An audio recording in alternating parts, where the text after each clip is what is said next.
Today I'm going to show how to build a simple to-do tracking app in Volt. We'll start with the new command, and we can use that to create our project. I've already installed the Volt gem.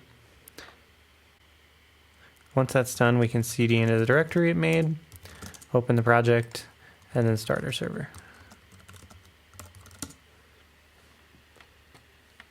Over here I can go to localhost 3000 to bring up the app.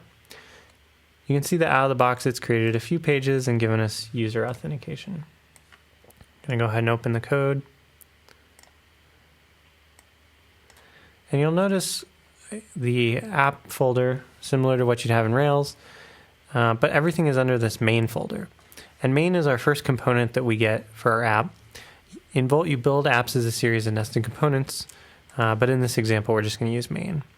So if we look under views, you can see main.html is the layout template, and we can say, we can go ahead and make changes and hit save, and they'll automatically reload over here. So I'm just going to start building our to-dos app. First thing we're going to want, I'm going to use a table to display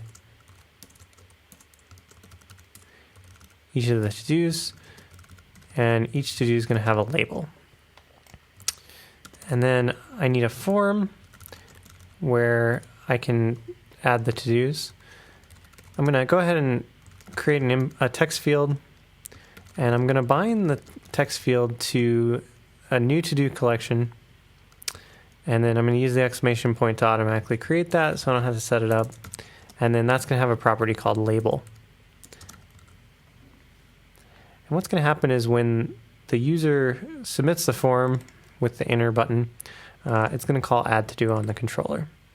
So we go into our controller, we can create an add to do method, and we can say that we want to append to the to-dos collection. We'll go ahead and grab new to do, and then we'll just convert it to a hash. And anytime a hash comes in to an existing collection, it's going to convert it into a model. And what we want to do is we want to actually specify where our model is going to be saved, so where it's going to be persisted. So we're going to say page for right now. So I hit save and things will reload over here.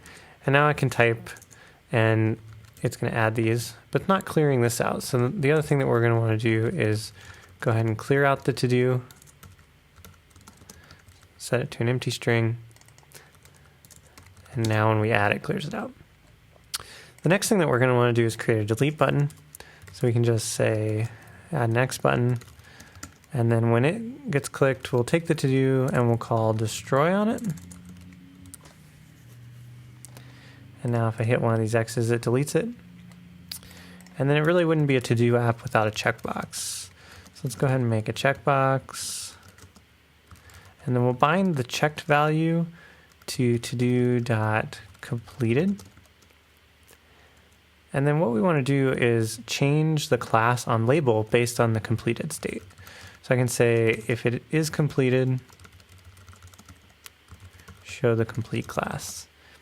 And what I'm going to do next is just copy in a little CSS from another project to go ahead and add a few classes that we're going to use. So now if I click on this, you can see the state automatically toggles, and it toggles the class on the label. The next thing we might want to do is show how many to-dos there are. So we can just say to-dos.size,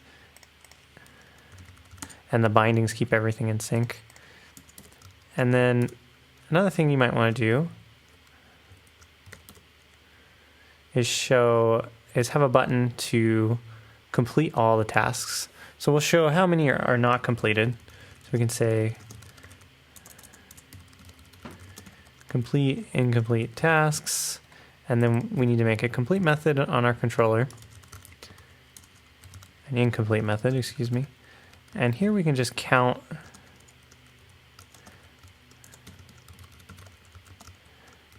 how many aren't completed. And again, this is reactive, so it'll automatically update, and we'll go ahead and make this bind to a complete all method.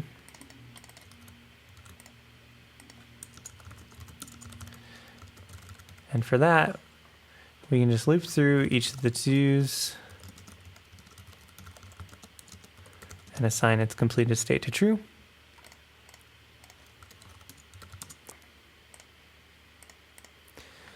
Another thing you might want to do is have a method to clear all of the completed to-dos.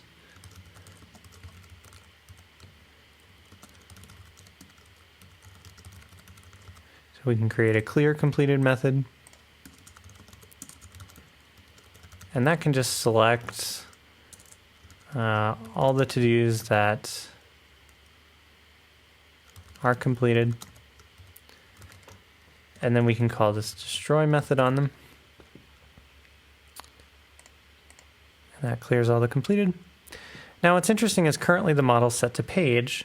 So if we go ahead and open up another browser window, you can see that each of the state of the page is actually stored locally in memory. And what would be nice is if we could keep these in sync. So if I just change this to store, that changes it to use the database, and you can see we've already got some in there. And what's interesting is using WebSockets, Volt automatically syncs that to any other listening clients. Now there's ways to set up rules and permissions on who can change what and who can sync things, but in this example I just want to show that things are automatically synced and the state of the app is persisted. Now these are both hitting localhost, but this would work for any client anywhere. So one last thing we might want to do is have it where we can click on one of these and select them. So we go back here, I'm going to make it where if they click on the TR, I'm going to set our params collection, I'm going to set a property called index to the value of index. And index is going to be using an each with index. So if I click here, you can see in the URL, it sets index to the index of the to-do. And then what I can do is I can say, again, I can bind the, I can say if current index equals the index, show the selected class. And then I can go ahead and go in here and make a current index method that just takes the params index and converts it to an integer since these come in as strings. And now you can see as we click on each of these, it shows which one's selected. And what I might want to do is below this actually show a currently selected to do. So I'm going to go ahead and make a current to do method that I'll make in a second. And I can say if there is a current to do, show the label on it. And then we'll go ahead and make another field called description that will just stick with whichever one's currently selected.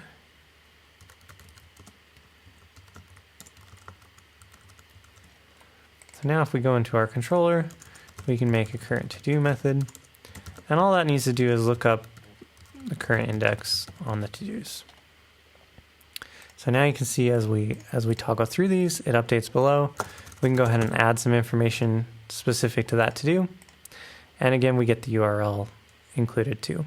If we wanted to, we could go ahead and go into routes and change so that we're actually routing the index into the URL. And now you can see that that specific number actually is in the URL. We could go ahead and namespace this too if we wanted to. And now you can see it. It includes it right there. So that's just a quick intro of some of the things that you can do with Volt. There's a lot more details to it that you can find in the docs. But hopefully this gives you a feel of what it's like to build apps in Volt. Thanks.